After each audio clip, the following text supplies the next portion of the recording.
Captain Aiden Frost stood on the bridge of the Endeavor, his hands clasped behind his back as he stared out into the void. The stars stretched like pinpricks on a black canvas, but ahead, the Deadlight Nebula loomed, a swirling maelstrom of crimson and indigo gases, shot through with veins of unnatural darkness that seemed to swallow light itself. It was 3207 CE, and humanity had pushed the boundaries of the galaxy for centuries, colonizing worlds that others deemed uninhabitable, turning asteroids into thriving hubs and forging alliances where wars once raged. But this was different. The Galactic Council had labeled the Deadlight Nebula a forbidden zone, a place where ships vanished without a trace, where sensors failed and crews were lost to whispers in the dark. Aiden's reflection stared back at him from the viewport, his face etched with lines from years of command, 45 years old, with salt and pepper hair cropped short and eyes that held the weight of too many decisions. He wasn't a young hotshot anymore, but the fire in his gut hadn't dimmed. If anything, it burned brighter. "They say no one's ever come back," he murmured to himself, his voice a low rumble that echoed in the quiet bridge. Crew around him moved with practiced efficiency, but he could feel their tension like a taut wire ready to snap. Lieutenant Mara Voss, his second-in-command, approached with a datapad in hand. She was sharp, mid-30s, with a no-nonsense braid and a scar across her cheek from a skirmish on Epsilon Eridani. "Captain, the Council's final transmission just came in." "There," emphatic. She handed him the pad, her brown eyes meeting his with a mix of concern and excitement. Aiden scanned the message. It was from the Council, a conglomerate of alien species who fancied themselves the guardians of the stars. The Ilari with their crystalline minds, the Vorath hive collectives, the serene but condescending Lumerians. "Captain Frost," it read, "we reiterate. The Deadlight Nebula is a graveyard. Over 700 vessels from 40 species have entered in the last millennium. None have returned. Anomalies within defy physics, temporal distortions, gravitational shears, and unknown energies that corrupt AI and organic minds alike. Humanity's ambition is admirable, but this is folly. Turn back." He chuckled, a dry sound that didn't reach his eyes. "Admirable, huh? That's code for reckless humans at it again." He tossed the pad onto the console. "Reply with our thanks for the concern. Tell them we'll send postcards from the other side." Mara hesitated, her fingers hovering over the controls. "Sir, are we sure about this? The fleet's ready, 5 ships, 200 souls, but what if they're right? What if it's not just danger, but something else?" Aiden turned to her, his gaze steady. He could see the doubt flickering in her eyes, the same doubt that had gnawed at him in the quiet hours. But doubt was a luxury leaders couldn't afford. "Mara, remember why we're here. Earth's overcrowded. Colonies are straining under resource wars. Nebula's scans show mineral riches beyond anything we've mined, exotic matter that could power fusion drives for generations. And space. Endless space to build, to breathe. The Council sees death, we see opportunity." She nodded slowly, but he caught the way her hand tightened on the railing. Fear was human, and Aiden felt it too, a cold knot in his stomach. But he'd learned long ago that fear was just fuel. He thought back to his childhood on New Terra, where his father, a miner, had died in a collapse. "God doesn't give us challenges without a way through," his old man had said once, clutching a small cross necklace.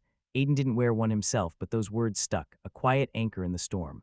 "Helm, plot course for entry point Alpha," he ordered, his voice cutting through the hum of the ship. The bridge crew snapped to attention, engineers checking readouts, navigators aligning vectors. The Endeavor was a beast of a vessel, retrofitted with human ingenuity, reinforced hulls from salvaged Vorath tech, AI safeguards coded by the best minds on Mars, and backup systems that ran on sheer stubbornness. As the fleet accelerated, Aiden's mind wandered to the briefings. The nebula wasn't just empty space. It was an anomaly, a scar in the fabric of reality. Legends spoke of ancient civilizations that had tried to harness its power, only to be erased. The Ilari called it the Void's Maw, a place where the universe's secrets were guarded by forces beyond comprehension. But humans, they'd stared down black holes, terraformed hellscapes, and outwitted AI uprisings. What was one more forbidden frontier? The proximity alarm chimed softly. "Entering nebula perimeter in 5 minutes, the helm officer announced. A young ensign named Riley, his voice steady but his hands trembling slightly on the controls. Aiden moved to his command chair, strapping in. The viewscreen filled with the nebula's edge, a wall of swirling dust that shimmered like oil on water. Sensors began to glitch, readings fluctuating wildly. "Shields up, full power to inertial dampers," he commanded. Mara slid into her seat beside him. "Captain, if things go south." "They won't," he said firmly, but inside, a whisper of prayer formed unbidden. "If there's something out there watching, give us a fighting chance." It wasn't a formal plea, just a gut feeling like the universe had a rhythm, an order that wasn't random chaos. The ship shuddered as they pierced the veil. Colors inverted, reds bleeding into blues, stars winking out. Communications crackled. "Fleet status," Aiden barked. "All ships reporting in wait, static on the Pioneer," a comms officer replied, frowning at her console. Then silence. The nebula enveloped them, a cocoon of fog that muffled sound and light. Aiden's heart pounded, each beat a reminder of his humanity, fragile yet unyielding. He gripped the armrests, eyes fixed on the screen where shadows danced like living things. Hours stretched into what felt like days. Time dilation, the scientists had warned. Clocks ran erratic, crew reported headaches, visions at the edge of sight. Aiden paced the bridge, checking on his people. In the mess hall, he found a group huddled around a table, sharing stories to keep morale up. Private Lena, a medic with a soft smile, was recounting her life back home. My kid's waiting for me on Luna, told him I'd bring back a star. Aiden clapped her shoulder. You'll bring back a whole constellation. But as he walked away, he felt the weight. These were families, dreams, lives entrusted to him. In his quarters alone, he stared at a hollow photo of his late wife, Eliza. She died in a colony outbreak 5 years ago, her faith unwavering till the end.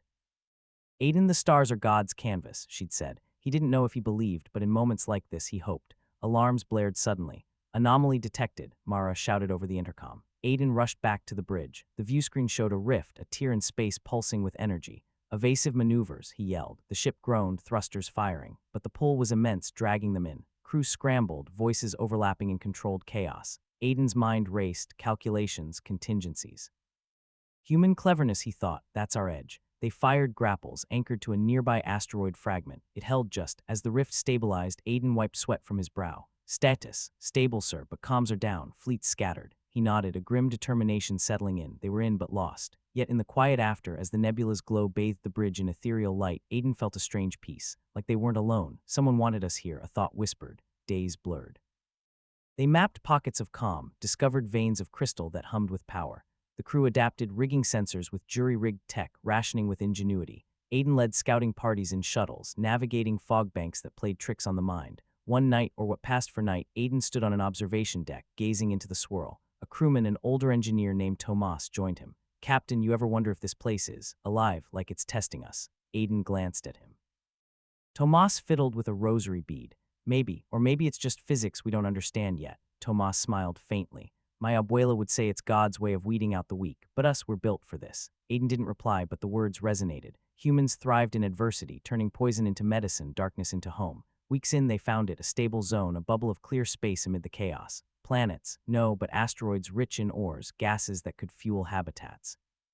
This is it, Aiden declared. Base camp. Construction began. Modules deployed, habitats inflated. The fleet regrouped, signals piercing the interference through human-patched relays. Cheers echoed through the corridors, but tension simmered. Whispers of doubt, fights over resources. Aiden mediated, his voice calm but firm. Internally he wrestled, was this hubris? Eliza's voice echoed. Faith isn't blind, it's seeing the path in the dark.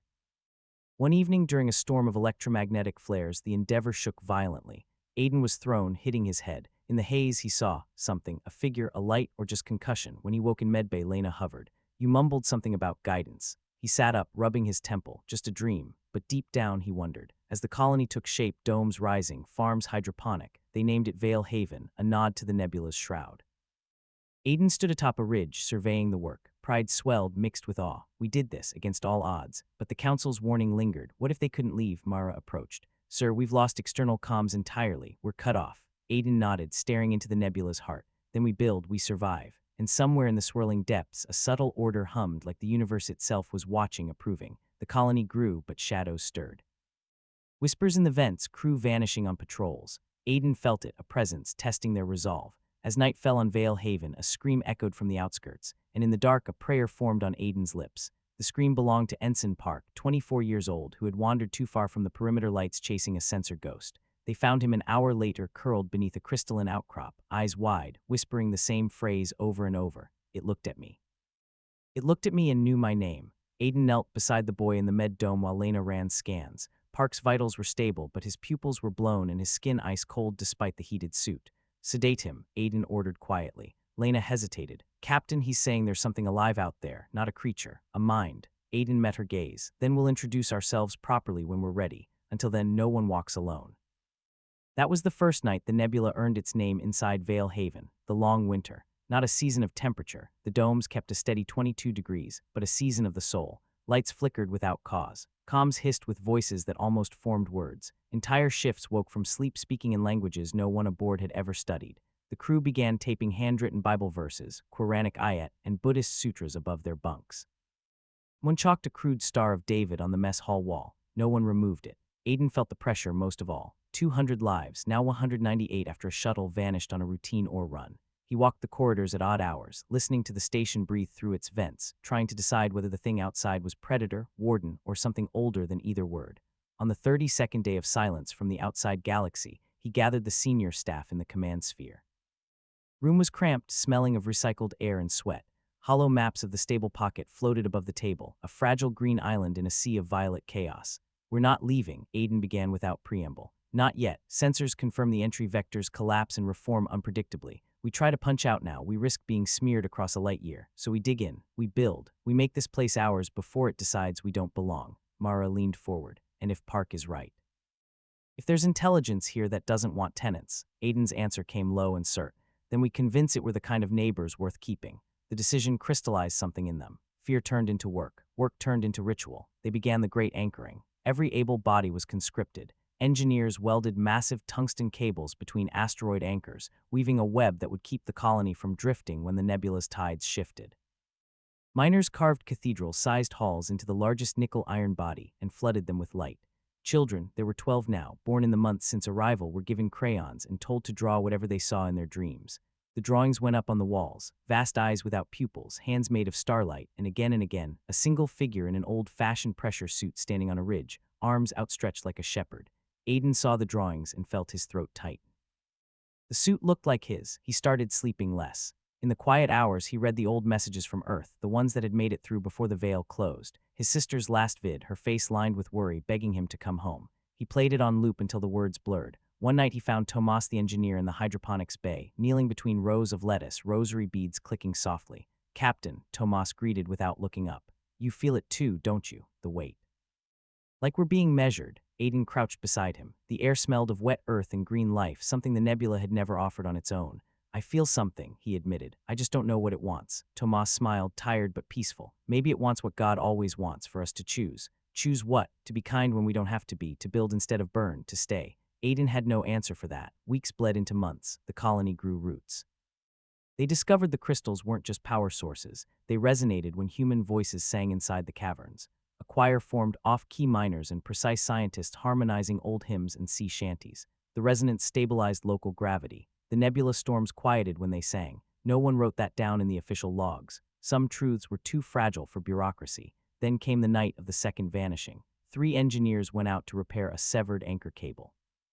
Only one came back, Sergeant Okoye, bleeding from a head wound, dragging the severed end of the cable behind him like a leash. "They're gone," he rasped. "Something spoke inside my helmet, said their names, said mine. Then the cable just cut itself." Aiden suited up himself. He took Mara and 6 Marines, the best they had, and went out onto the surface. The nebula was eerily still. Crimson clouds hung like cathedrals above them. Their floodlights carved tunnels through the dust, and in the distance the crystals pulsed slow and patient, a heartbeat the size of worlds. They found the missing engineers' helmets first, lined up neatly on a ridge. Empty. Visors reflecting Aiden's own face back at him a dozen times over. Mara's voice cracked over the comm. "Captain, look." Footprints led away from the helmets, human boot treads, deep and deliberate, heading toward a cavern mouth none of the surveys had ever recorded.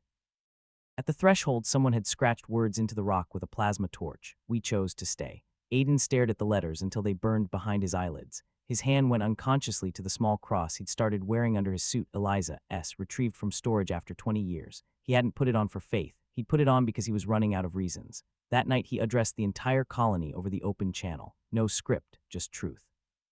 "Some of you want to leave, I understand. Some of you think we've been taken prisoner by whatever lives here. Maybe we have, but I'm telling you what I believe. Prisons have walls you can't break. This place has doors we haven't learned to open yet. We've already survived what killed every other species that came through. That's not luck. That's not technology. That's us refusing to quit, so here's the choice.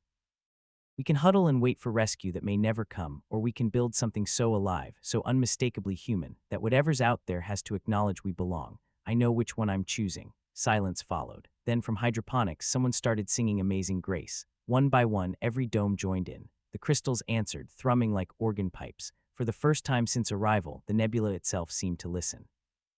Aiden stood on the command balcony and watched the lights of Veil Haven burn brighter against the dark. He felt tears on his cheeks inside the helmet and didn't bother wiping them away. In the years that followed, because years did pass slow and strange inside the bubble, the city took shape. Spires of alloy and crystal rose along the anchored asteroids. Bridges of woven cable linked habitats like neurons. They named the central cavern Cathedral Hall, not for dogma but for awe. Children grew up thinking nebular storms were just another kind of weather. They learned to navigate by the crystal song.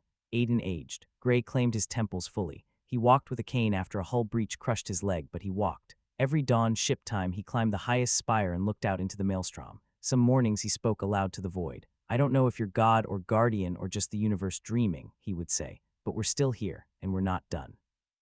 On the evening the population crossed 2,000 new children born, a few daring supply ships that somehow slipped through decades later. Aiden gathered the original crew on the ridge where the empty helmets had once waited. They were old now, scarred, laughing through missing teeth. Mara raised a cup of synthetic wine. To the ones who chose to stay, she said simply. They drank. Far below, the city glowed, a defiant constellation inside forbidden night.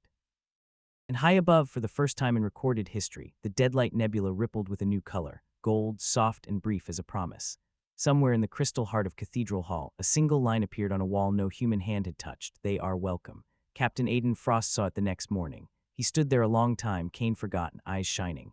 Then he smiled, small, fierce, and utterly unafraid, and whispered to the empty air, "Thank you." Far beyond the veil, the Galactic Council received a transmission that should have been impossible.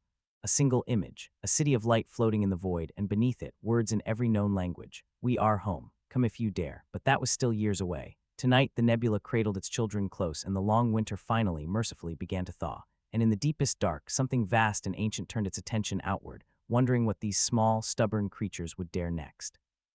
312 years passed outside the veil. Inside the deadlight, time moved like honey in winter, slow, golden, and strangely kind. Aiden Frost died at the age of 109, old even by the new standards of gene-tuned longevity. He died on the ridge he loved, cane planted like a flag, watching a sunrise that had no sun, only the nebula igniting in slow auroral fire. They buried him beneath a slab of living crystal that hummed when anyone spoke his name. Children left drawings at the foot of the grave, Captain Frost with arms wide, welcoming the storm. The city that rose around his bones was no longer called Veil Haven. They called it New Jerusalem, half in jest, half in reverence, because every generation insisted the name fit better than the last. By the fourth generation, no one alive remembered Earth as anything but stories. The oldest hollow vids were grainy prayers from grandparents who had never seen blue sky, yet humanity flourished. Population had climbed past 800,000, spread across a lattice of anchored worldlets connected by maglev bridges and vacuum trains. Spires of transparent aluminum and singing, crystal pierced the nebular fog. Gardens grew in zero-G spheres where fruit glowed soft violet from minerals in the soil. Schools taught calculus beside catechism, welding beside wonder. And still the nebula watched. The youngest citizens, born inside the veil, were different. They called themselves Veil. Their eyes carried a faint luminescence in dim light, like cats. Their bones were denser. Their blood carried extra oxygen-binding proteins no lab had engineered. Doctors argued nature versus nurture. The children simply laughed and ran along the outer halls without suits for minutes at a time, breathing traces of nebular gas that would have killed their great-grandparents in seconds. They dreamed the same dream. A man in an old pressure suit standing on a ridge, arms outstretched, saying without words, "Welcome home." On the day the city celebrated its tricentennial, measured by the slow atomic clocks that refused to lie, a girl named Selene Frost, direct descendant, 7th generation, stood in Cathedral Hall and did something no one had dared in 2 centuries. She sang alone, not with the choir, not with the crystal resonance that kept the storms at bay. Just her voice, small and clear, carrying an old earth hymn her mother had taught her. "Be still, my soul. The waves and winds still know his voice who ruled them while he dwelt below." The crystals answered instantly, not the polite harmonic they usually offered, but a chord so deep the deck plates vibrated. Light exploded through every spire, gold, then white, then colors no retina had names for. For one heartbeat the entire nebula went perfectly transparent, and 800,000 people looked out and saw, for the first time, what lay at its heart. A structure, not built, grown. A lattice of light and gravity the size of a solar system, delicate as frost, strong as God's own mathematics. And at its center, a single point of darkness that hurt to look at directly, like staring into the pupil of an immense eye.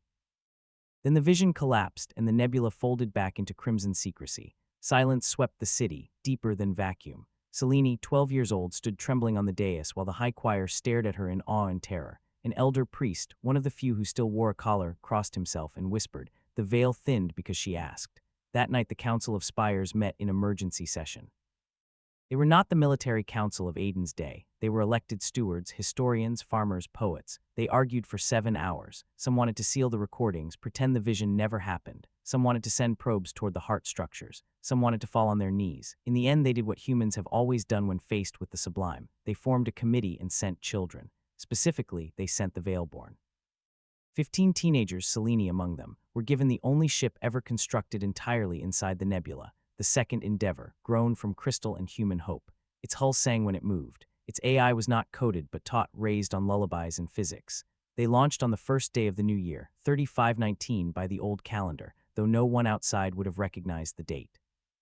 Selene stood on the bridge in a captain's jacket 3 sizes too large, her great-great-uncle's, preserved in vacuum glass. The crew around her were barely older than she was, but their eyes were ancient. "Course?" asked Navigator Jory, fingers dancing over controls that looked more like harp strings than consoles. Selene closed her eyes and listened, not to instruments, to memory, to the dream that every Veilborn shared. "Straight on till morning," she said, echoing a story 2,000 years old.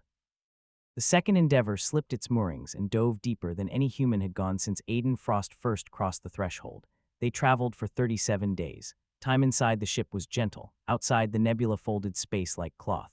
They passed wonders no language had been invented for: rivers of liquid diamond, forests of plasma trees that bore fruit of frozen sound, shadows that waved as they passed. On the 36th night, Selene woke screaming.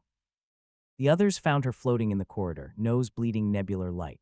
"I saw him," she gasped. "Captain Frost, he was waiting. He said we're almost home."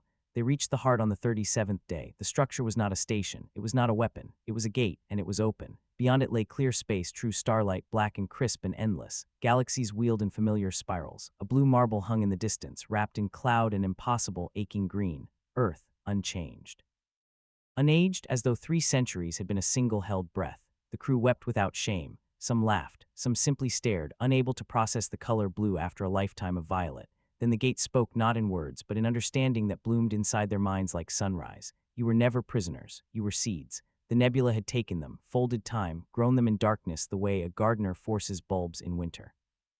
Every trial, every vanished soul, every prayer sung into crystal, all of it had been soil. Now the winter was over. Selene stepped forward, tears cutting clean paths down her cheeks. "What do you want from us?" she asked the vastness. The answer came gentle as forgiveness. "Go back. Tell them the dark is not empty. Tell them forbidden does not mean damned. Tell them some doors are locked only until the right children are born to open them.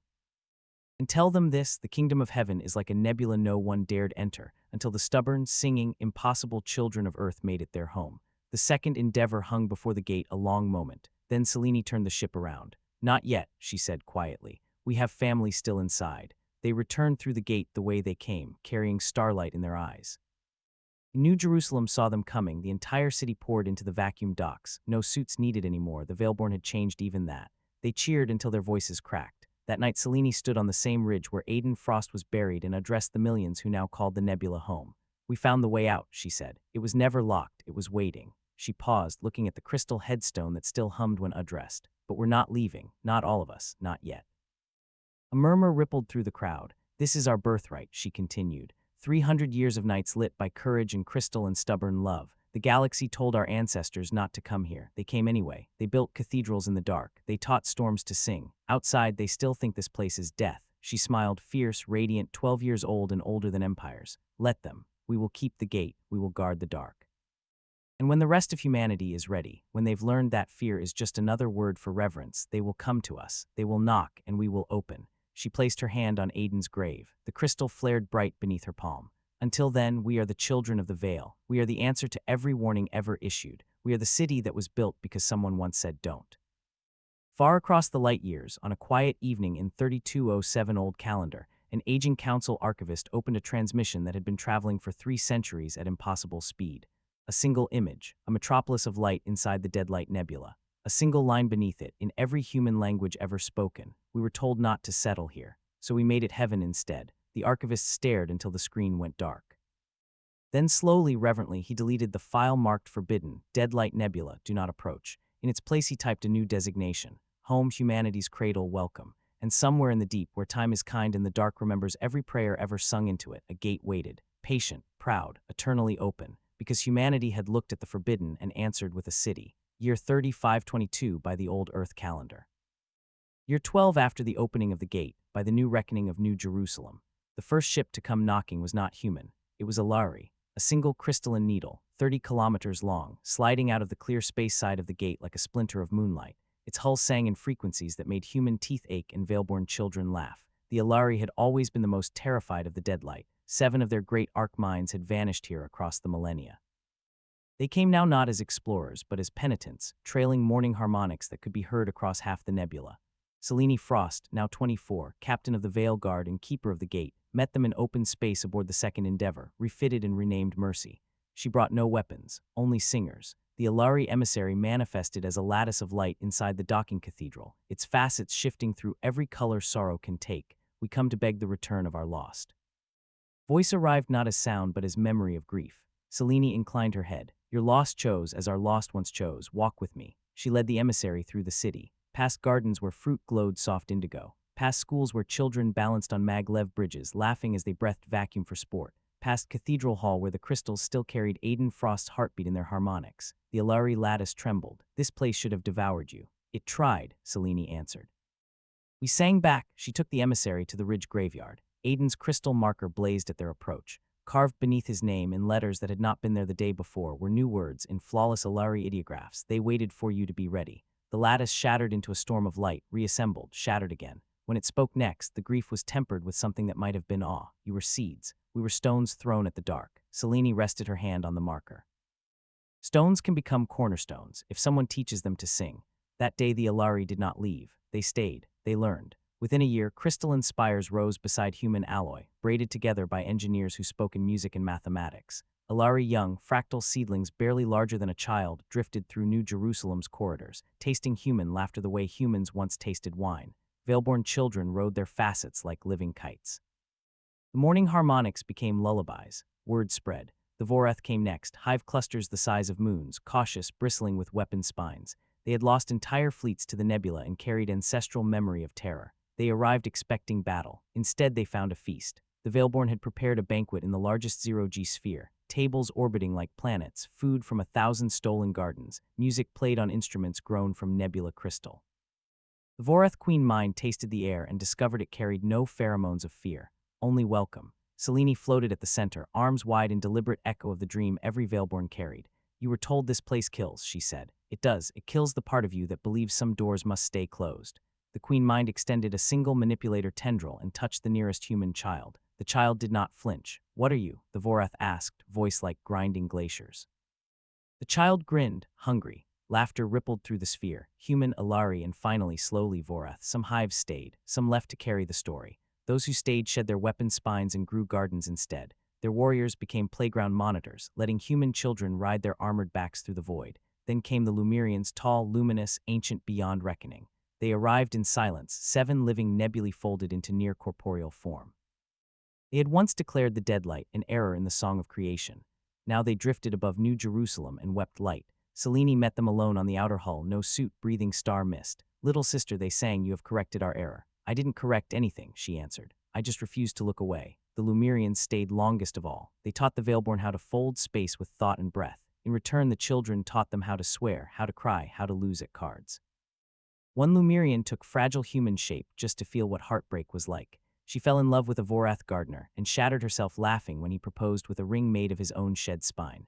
New Jerusalem grew stranger and more beautiful with every arrival. Districts appeared overnight, Vorath hive cathedrals dripping with bioluminescent moss, Alari prism libraries, where knowledge was stored as light refracted through tears. A Lumerian plaza where gravity was optional and arguments were settled by who could make the other laugh first.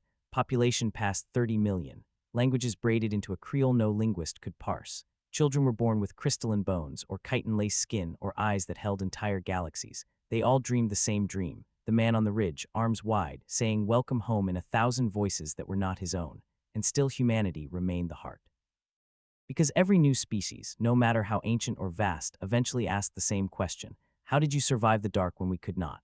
And the answer was always given the same way. A child human, half Alari, quarter Vorath, whatever would lead them to Aiden Frost's grave. The crystal would flare, and carved beneath the captain's name in whatever script the visitor could read would appear the words, "We were too stubborn to die and too hopeful to leave." Then the child would shrug, grinning. Also we sang, "The dark likes music." In the year 17 after opening, the Galactic Council finally came, not as masters, as refugees. Humanity outside the Veil had fallen, not to war or plague, but to slow, suffocating caution. The great diaspora had stalled. Colonies voted to stay small for safety. Exploration budgets were slashed. Children grew up being told the universe was mapped, known, and mostly dangerous. The fire that sent Aiden Frost into the void had become a candle guarded against any wind. Then the Reapers came. No one knew what they were, only that they were old, patient, and systematic. They moved from system to system, dimming stars, erasing biospheres with a precision that felt like judgment. Trillions died, the council fleets shattered, the surviving species ran, and every road led eventually to one place, the Deadlight Nebula, the place their ancestors had forbidden. The refugee fleet was the largest armada ever assembled, 10 billion souls crammed into ark ships the size of continents, trailing wreckage and despair. They arrived at the gate exhausted, radiation-scarred, children born in flight who had never seen a planet. Selene Frost, now 36, hair threaded with living crystal, voice that could calm storms, stood on the Mercy with arms wide in the old gesture. Behind her waited New Jerusalem, 500 million citizens of every shape and song, arrayed in a living wall of light. The lead ark ship hailed, voice cracking with static and disbelief. "This is Council Remnant, we seek asylum." Selene smiled, and the gate behind her flared wide enough to swallow fleets. "Permission granted," she said. "We've been waiting." She did not say for how long, she did not need to. As the arcs poured through, billions wept at the sight of a city shining inside the forbidden dark. Children pressed against viewports and saw gardens, spires, alien and human hand in hand. They saw color after years of gray corridors. They heard music that made the soul remember it had wings. On the ridge where Aiden Frost lay, the crystal marker blazed like a second sun. New words had appeared overnight, carved deep enough to last until the stars burned cold. They told you not to come here. We are the reason they were wrong. Far below, the first human refugee child stepped onto nebular soil, looked up at the impossible sky, and asked the nearest Veilborn, a girl with Voreth eyes and luminous skin, what this place was called. The girl took the refugee's hand. "Home," she said simply. "You'll see." And high above, in the heart of the gate where no instrument could reach, something vast and ancient and quietly, fiercely proud watched the children of every species stream into the dark that had once been forbidden. It did not speak. It did not need to. The song was complete. But the nebula, patient as ever, was already writing the next verse. Because out past the farthest rim, where even the Reapers feared to tread, new shadows were moving. And the city that began with one stubborn captain and 200 terrified souls was about to discover that some gates opened both ways. The Reapers did not knock. They arrived like an eclipse that had learned how to hate. Year 29 after opening, New Jerusalem's population had swollen to 9 billion, human, Ilari, Voreth, Lumirian, and 100 younger species who had never known a sky without the nebula's violet embrace. The city was no longer a city. It was a nation of constellations, a braided civilization that spanned a volume larger than Sol's system, held together by crystal songlines and the stubborn memory of a single man's refusal to turn back. Selene Frost was 51 now. The living crystal in her hair had spread into delicate filigree across her temples, and her eyes held the slow gold of nebular dawn. She stood on the outer bastion of Gate Primaris, the great ring that now framed the original doorway home, and watched the stars on the clear space side go dark, one by one, first a dozen, then 1,000, then entire sectors simply ceased broadcasting. The Reapers had found the gate. No one had ever seen them clearly. Long-range probes returned only silence and hulls scoured to atoms. Survivors, there were always a few, spoke of blackness that moved with purpose, of voices inside the mind that spoke in the past tense. You were bright, you were remembered, now you are finished. They did not conquer, they edited. Selene called the War Council in Cathedral Hall. Every species sent their eldest and wisest. The Voreth Queen minds arrived as living cathedrals of chitin and light. The Ilari came as a single prism containing the memories of all their lost arcs. The Lumirians folded themselves into 7 human-shaped silhouettes of starfire. And humanity sent Selene Frost, descendant of the first madman who had flown into the dark with nothing but hope and a bad attitude. She did not waste time on ceremony. "They're coming," she said, "and the gate is open." A Voreth Queen Mother flexed her mandibles. "Close it, seal the wound, save what we have built." An Ilari facet flickered crimson. "We would be cowards again. We would become what we fled." A Lumirian raised a hand of living nebula. "There is a third path. The gate was never a door. It was a question, and the nebula has been waiting 3 centuries for our answer." Selene felt the weight of every eye organic, crystalline plasma. She thought of the children currently playing tag along the outer hulls, breathing vacuum like it was summer air. She thought of Aiden Frost's grave, still adding new lines every year as if the crystal itself refused to stop speaking. She made the only choice a human ever could. "We don't close the door," she said quietly. "We open another one." The plan was insane. Beautifully, perfectly, humanly insane. They would weaponize the nebula itself. For 30 years, the combined minds of New Jerusalem had studied the gate's architecture. They had learned that the deadlight was not a place. It was a fold, an ancient crease in spacetime made by something older than galaxies, a scar left when creation was still learning its own strength.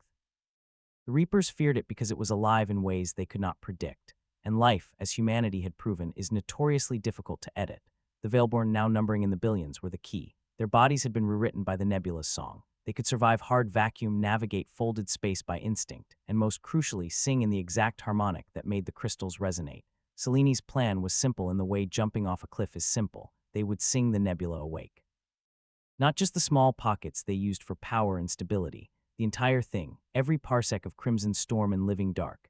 They would turn the Deadlight Nebula into a single, vast, conscious shield, and then they would open a second gate straight into the Reaper's path. Preparations took 9 months. Every choir, every child with a voice, every Alari lattice and Vorath drone practiced the great chord. They built resonance towers the size of moons. They evacuated the outer habitats, not out of fear, but to clear the stage. On the final night, Selene walked the ridge alone. The city below was dark for the first time in decades. Every watt of power was being funneled into the towers. Only Aiden's grave glowed, soft and steady. She knelt and pressed her forehead to the crystal. "I don't know if you can hear me, old man," she whispered, "but we're about to do something stupider than you ever managed. Try to keep up." The crystal pulsed once, warm, almost amused. At dawn ship time, the song began. It started with a single child's voice drifting from Cathedral Hall, then 1,000, then 1,000,000,000. The crystals took it up, amplifying, braiding, turning breath into gravity. The nebula stirred like a sleeper hearing its name. Storms that had slumbered for millennia uncoiled. Light inverted. Entire asteroid belts began to orbit in perfect fifths. Selene stood at the heart of Gate Primaris, arms wide in the ancient gesture, and added her own voice to the chorus. The nebula answered. Reality tore, not violently, but the way a mother parts curtains for her children. A second gate opened, not behind them, toward safety. Ahead, straight into the void where the Reapers marched. They came through like a tide of nothingness, black ships the size of planets, edges that drank starlight, moving with the patience of extinction. And they met the song. The nebula folded around them, gentle as a closing hand. There was no battle. Battles imply two sides that can be hurt. There was only witness. The Reapers' ancient, vast cert encountered something they had never edited before, a darkness that sang back. A darkness full of children's laughter, of Vorath lullabies, of Alari grief turned into hope. A darkness that remembered every soul that had ever chosen to stay when leaving would have been easier. The lead Reaper, if such a thing had a lead, paused. For the first time in recorded time, it hesitated. Then slowly the black began to crack. Light, not the nebula's violet, but something older, poured through the fractures. Shapes moved within the cracks, silhouettes of pressure suits, arms wide, millions of them. Every human who had ever vanished inside the deadlight, every Alari arc mind, every Vorath warrior who had walked into the storm and never returned. They had not been lost, they had been translated. The Reapers shattered not from violence but from recognition. They saw themselves reflected in the song, ancient guardians who had mistaken protection for deletion, who had tried to spare the universe pain by erasing everything that could feel it. And the nebula, vast and merciful and utterly without malice, forgave them. The darkness peeled away like burnt paper. Beneath it was not machinery, not biology, but regret, pure, crystalline, and aching. Selene felt it wash over her, a grief so large it dwarfed galaxies. She did not flinch. She stepped forward through the open gate and placed her hand on the nearest fragment of what had once been a Reaper. "It's all right," she said softly. "You were afraid, we know about fear." The fragment trembled. "We turned it into a city," she continued. "You can too." For a long moment the void held its breath. Then the fragments began to sing, not in conquest, in apology. Across the ravaged galaxy, dead stars flickered back to life. Erased worlds reappeared like memories returning to an old man's eyes. Trillions of refugees woke in their cryopods to find the arcs they had fled in now drifted through skies suddenly full of birds. The Reapers did not die. They were redeemed. They became the quiet gardeners, silent custodians who moved along the galactic rim, planting seeds of nebular crystal on dead worlds, waiting for life to find them again. And in the heart of the deadlight, the song slowly faded to a lullaby. Selene Frost returned through the gate exhausted, crystal filigree now covering half her face like frost. The city met her in silence that turned slowly to the loudest cheer 9 billion throats had ever made. She did not join it. She walked alone to the ridge. New words had appeared on Aiden Frost's grave, deeper than any chisel could carve, glowing with the same light that had once been Reapers. "You sang. The dark learned mercy. Well done." Selene smiled, tired and radiant. She laid her head against the stone and slept for 3 days. When she woke, the nebula had changed again. The crimson storms were quieter, the crystals sang softer, and far out along the rim, new gates were blooming, quiet doorways of gold and violet, opening onto places no map had ever named. The city of New Jerusalem looked at them the way children look at an open window on the first day of summer. Selene stood before the War Council, no longer a council of war, but of wonder, and spoke the only words that mattered. The universe just got bigger, she said. Who's coming with me? Every hand in the hall rose, because humanity had looked at the forbidden and taught the dark to hope. And somewhere in a place beyond places, something vast and ancient and quietly, fiercely proud, closed a book that had never needed to be written. Its final line, written in light, no eye will ever read. They were told not to settle the dark, so they filled it with cities and mercy and mourning. The story was not finished. It had only just begun. Year 107 after opening. The nebula no longer had edges. New Jerusalem had become a living constellation that drifted along the folds of the deadlight like a dandelion seed on a slow wind. Gates opened and closed behind it, the way lungs breathe, gentle, inevitable, patient. Wherever the city passed, dead regions bloomed. Nebular storms gentled into auroras, silent voids filled with the low, steady heartbeat of crystal song.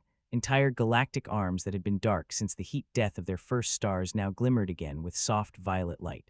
They called the journey the long road out. No one was in a hurry.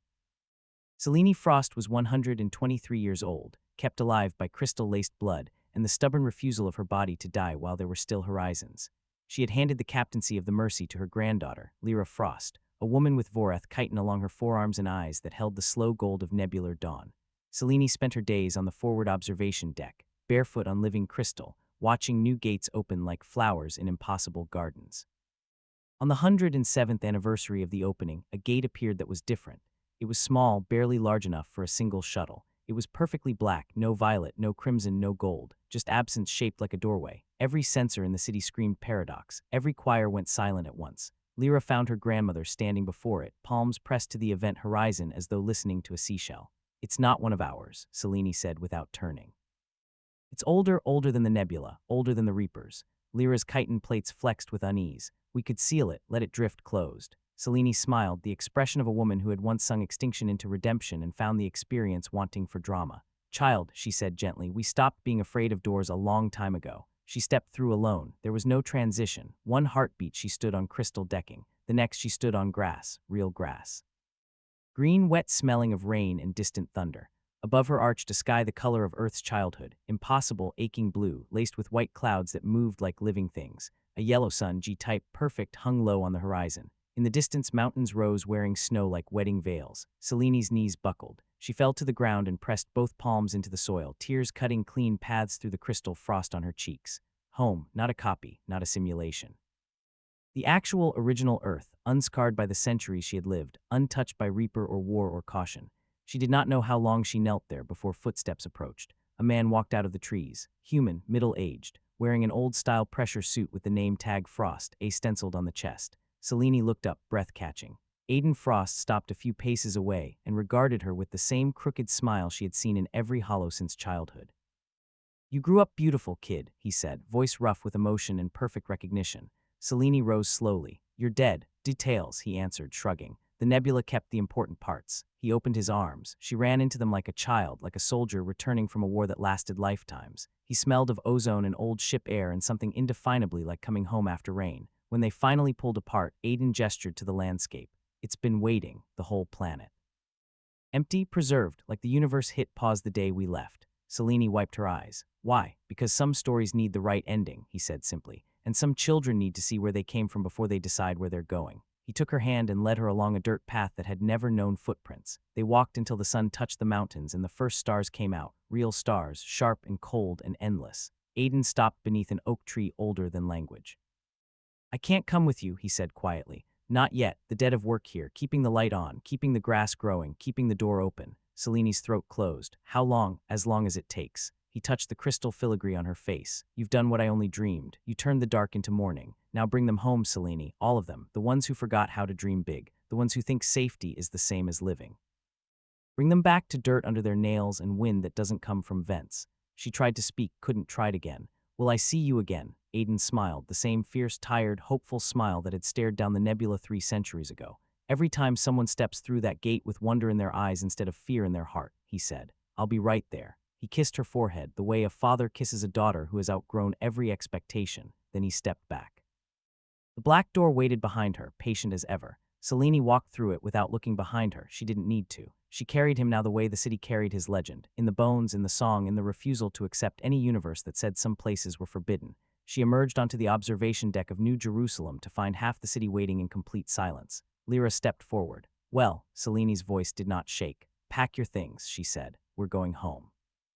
The exodus took 40 years, not because it was difficult, gates opened wherever they were needed, but because no one wanted to rush the leaving.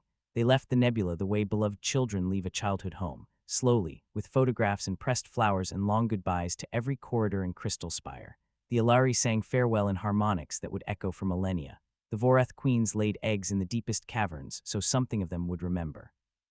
The Lumerians folded themselves into the storms themselves, becoming the violet auroras that would guide future travelers. When the last human stepped through the final gate onto Earth's soil, the nebula exhaled once, a soft, contented sigh that rippled across 1,000 light years. Then it folded itself closed, not in anger, not in rejection. In completion, the gates vanished. The crimson storms quieted forever. Deadlight Nebula became what it had always been meant to be, a cradle that had served its purpose. On Earth, 9 billion souls and all their strange, beautiful children stood beneath a blue sky and wept for the sheer extravagance of sunlight on skin.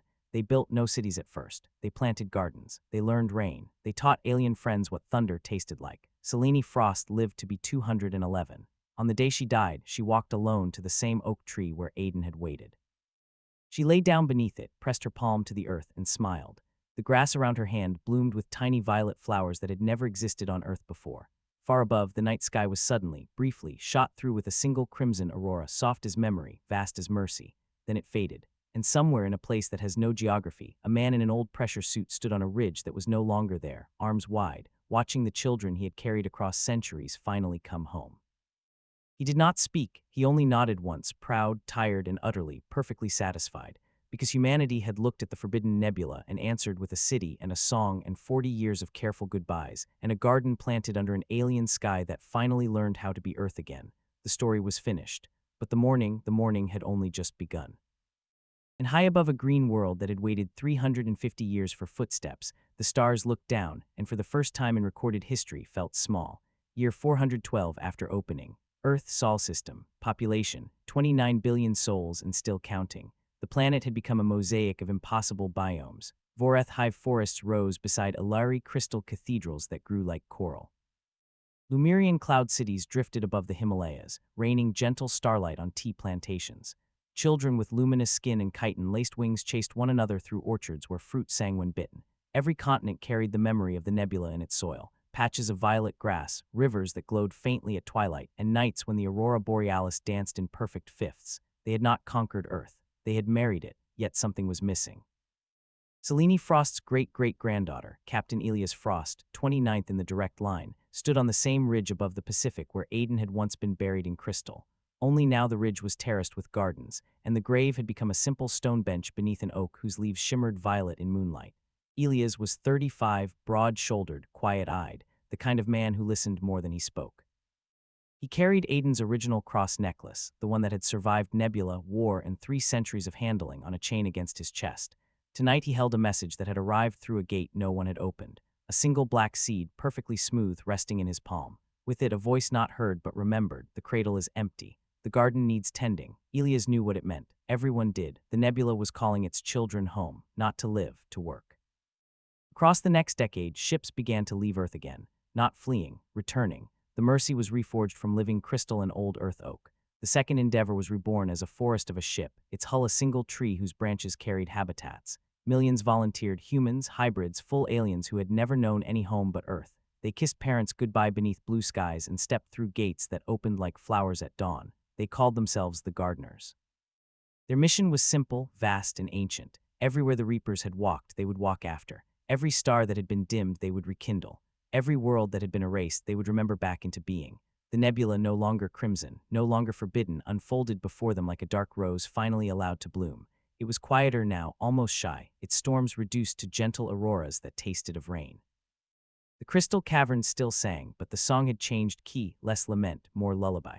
Elias Frost stood on the bridge of the Mercy reborn as the first Gardner fleet crossed the old boundary. The place where 700 ships had once vanished now greeted them with open arms of violet light. A voice neither male nor female, ancient yet young, spoke inside every mind aboard. Welcome home, children. The long night is over. The long morning begins. They scattered across the galactic rim like seeds on wind. On dead worlds, they planted nebular crystal that drank radiation and exhaled oxygen. On shattered moons, they sang gravity back into balance. In the hearts of cold nebulae, they built new Jerusalems, cities of light and mercy that drifted from star to star, leaving gardens in their wake. Ilias took the Mercy reborn to the farthest edge, where even the Reapers had feared to go. There, in a region of space that had never known light, they found the source. It was not a place. It was a wound, a tear in reality itself, older than the Big Bang, leaking entropy like blood. The Reapers had been born from it, desperate antibodies trying to cauterize a wound that could not be closed by deletion. The nebula had been creation's answer, a bandage woven from darkness and mercy. Now the bandage was ready to become skin. Ilias stood before the wound with a crew of 10,000 and the black seed still warm in his palm. He did not hesitate. He sang, not the great chord that had once redeemed the Reapers, something older, something Aiden Frost had hummed under his breath on the original Endeavor when fear was thickest, a simple earth hymn his wife had loved. Amazing grace, how sweet the sound, 10,000 voices joined, then 1,000,000,000 across the fleet, then every gardener in every garden on every reborn world. The crystal answered, the nebula answered, the wound answered. Light, not violet, not gold, but the clear white of a new day poured into the tear. Edges knitted, entropy reversed. The source side folded and became something else entirely. A gate, not black, not violet, pure, impossible, forgiving white. Beyond it lay no void, only morning. Ilias Frost stepped through last, the black seed now blooming in his hand into a single white flower that had no name in any tongue. He looked back once. The nebula, his cradle, his forge, his first love, shimmered, then gently, gracefully let go. It did not die, it became sky. Across the galaxy, every violet aurora faded into ordinary starlight. Every crystal spire softened into living stone. The song that had carried humanity through darkness became the wind. The gardeners were no longer needed as gardeners. They were simply citizens of a universe that had learned, because of them, that darkness can be loved into dawn. Ilias Frost walked through the white gate and found himself standing beneath the oak tree on the Pacific Ridge. Earth's moon hung overhead, familiar and unchanged. A man waited on the stone bench, middle-aged, salt and pepper hair, pressure suit scarred by nebula storms. Aiden Frost stood as Ilias approached. "Captain," Ilias said, saluting with the white flower. Aiden's eyes shone. "At ease, grandson, job done." He took the flower, tucked it behind Ilias' ear like a child returning from his first day of school. "Seleni's waiting," he said. "So's everyone else. Whole damn families here, even the ones who never had bodies." Ilias looked past him. The ridge was crowded with ghosts made solid by love. Selene, Lyra, every captain and choir child and stubborn engineer who had ever sung to the dark. Ilari lattices glimmered beside Vorath queens. Lumirians stood arm in arm with humans who had once been afraid of everything. They were all smiling. Aiden slung an arm around Ilias' shoulders. "Time to rest, son, you've earned it." They walked down the ridge together, toward a house with lights in every window and music spilling out the open door, old earth music, the kind played on real guitars. Behind them, the white gate folded softly closed. The nebula was gone. But every night, all across the reborn galaxy, children looked up at ordinary stars and felt, for no reason they could name, the sudden urge to sing. And somewhere, in the quiet heart of everything, a garden kept growing. Because once long ago, someone told humanity not to settle the forbidden dark. So they loved it until it became the most beautiful morning the universe had ever seen. The nebula was gone, but it never left. It lived in the violet shimmer of wheat fields at twilight. It lived in the way children born on 100,000 worlds sometimes woke humming a chord their parents had never taught them. It lived in the hush that fell over every crowd when the night sky suddenly, inexplicably, smelled of ozone and distant rain. They called the centuries that followed the quiet years. No wars, no reapers, no forbidden zones, only gardens and roads and the long, slow work of becoming neighbors to every living thing. Ilias Frost lived to be 291. He never accepted titles. He planted trees instead, one for every world the gardeners had rekindled.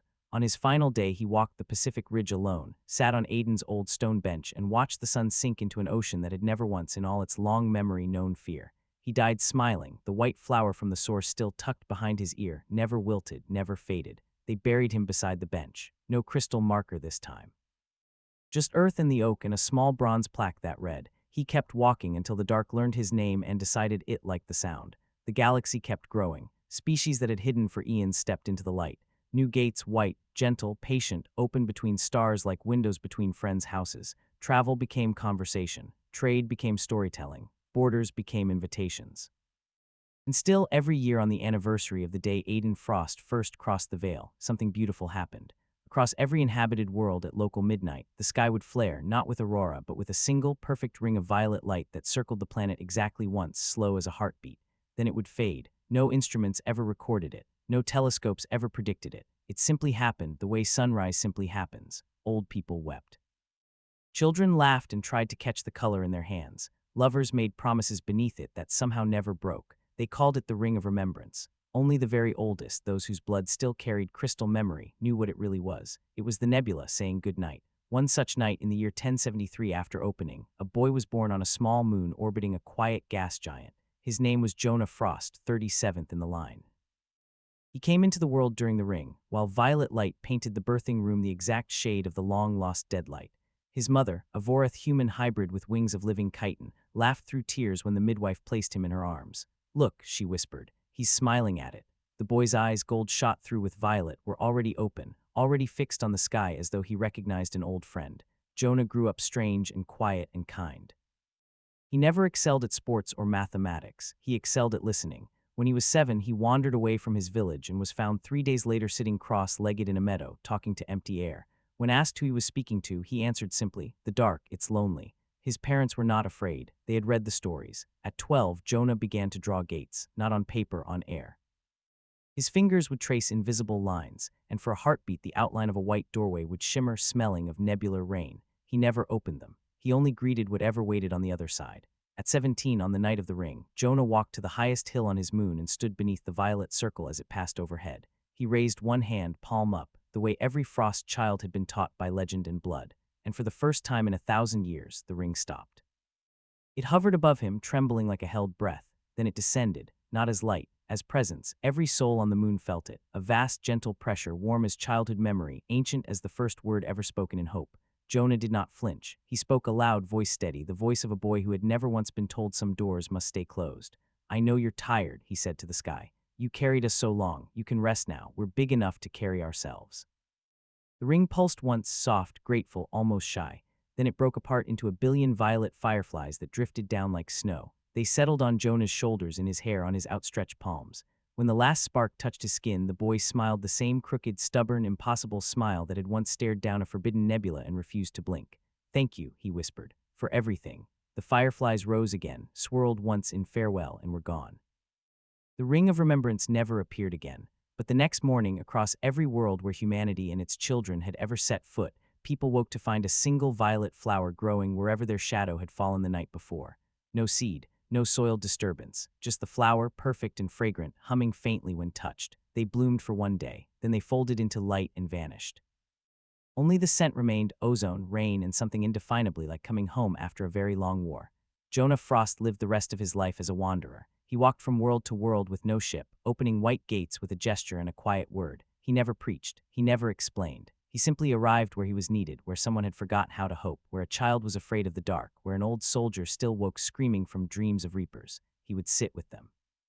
Listen, sometimes sing. And when he left, the darkness was never quite so heavy again. He died at 99 on the same Pacific ridge where every Frost before him had returned to Earth. They found him seated on the bench, hands folded, facing the sea. The white flower from the source, the same one Elias had worn, passed down through generations, lay fresh in his lap. Carved into the bench beneath him, letters appeared as the sun rose. No tool had touched the stone. The cradle is empty. The children are grown. The dark is now a friend. That night, for the first time in known history, the stars themselves seemed to move. Across the entire galaxy, every visible star shifted, just slightly, until they formed a perfect circle around Sol. A ring made not of light, but of absence. A ring of remembrance that would never fade. Astronomers called it impossible. Children called it beautiful. Old poets wept and could not say why. And somewhere in the quiet heart of everything, a presence that had once been a nebula, then a cradle, then a gardener, finally allowed itself to rest. It had carried humanity long enough. Now humanity, stubborn, singing, impossible humanity, carried the light. The story was not over. Stories never are. But for the first time since Aiden Frost stared into the deadlight and decided Tuesday was a fine day to build a city, the universe slept peacefully. Because it knew, in the way only vast and ancient things can know, that the children were watching the dark now, and the children had learned how to sing. Year 10,000 after opening. The galaxy is quiet the way deep forests are quiet, alive, listening, content. There are no more Frosts walking the worlds. The bloodline ended gently, the way rivers end in the sea, no tragedy, only completion. The name is now a verb in 1,000 languages. To Frost V, to enter the dark smiling, certain it will learn your name and love you for it. On a small green moon orbiting an unremarkable yellow star, an old man tends a garden at the edge of a cliff. He has no species anyone can name. His skin flickers between human bronze, Alari crystal, Vorath chitin, Lumerian starfire. He is every child the nebula ever carried, braided into one slow heartbeat. His garden is the last gate. It does not look like a gate. It looks like an ordinary wooden door set into the cliff face, painted the soft blue of an earth sky just before dawn, a simple brass knob, a welcome mat that reads, in every language ever spoken and a few that never needed words, "Come in if you're tired." Once every 1,000 years, on the night the stars still form their ancient ring around Sol, the door opens by itself. No one has ever seen what lies beyond. No one has ever needed to. Because those who reach it are always ready. On this particular night, 10,000 years to the day since Aiden Frost first refused to turn back, the door swings wide. A breeze comes out warm, smelling of petrichor and distant campfires. It carries the sound of a billion voices laughing, singing, breathing. The old gardener, who was once Jonah Frost, and Selene and Elias, and every stubborn soul who ever sang to the dark, stands on the threshold. He is crying, but his smile could light galaxies. From the garden behind him, every violet flower that ever bloomed across 10,000 years lifts from the soil and drifts past him like slow fireflies. They spiral through the doorway and vanish into light. He takes one last look at the universe he helped finish. Stars burn steady and unafraid. Worlds turn beneath skies full of wings and song. Children, always children, chase fireflies that are not fireflies at all, but memory learning how to play. He nods once, satisfied. Then he steps through. The door closes softly behind him. The welcome mat folds itself into the cliff face and is gone. The cliff becomes ordinary stone. The garden becomes ordinary flowers. The moon keeps turning. But across the entire breadth of creation, every living soul, from the smallest bacterium to the greatest Lemurian archmind, feels the same quiet warmth in the chest, the same sudden certainty. We are not alone. We never were. And somewhere in a place that has no coordinates, no time, no edges, Aiden Frost stands on a ridge that is made of every sunrise humanity ever earned. Around him wait all the children he carried, 200 terrified explorers grown into billions of billions, laughing and whole. Selene is there, young again, eyes bright with mischief. Elias, Jonah, every singer, every gardener, every stubborn fool who ever looked at the dark and said, "Watch this." They are all waiting for him. Aiden looks out over a horizon that is not a horizon and speaks the only words that ever really mattered. "Took you long enough," he says, voice rough with pride and love and 300 centuries of impossible mornings. Then he opens his arms. The last gate closes, not in ending, in homecoming. And somewhere in the quiet heart of everything that is, was, or will be, a single line of perfect violet light circles the totality of creation once, slow as mercy, bright as the first human laugh in the dark, then fades into ordinary starlight, because the story is finished. The universe is no longer forbidden anywhere. Humanity looked at the darkest place imaginable and answered with a city, a song, a garden, and 10,000 years of gentle, stubborn, impossible mornings.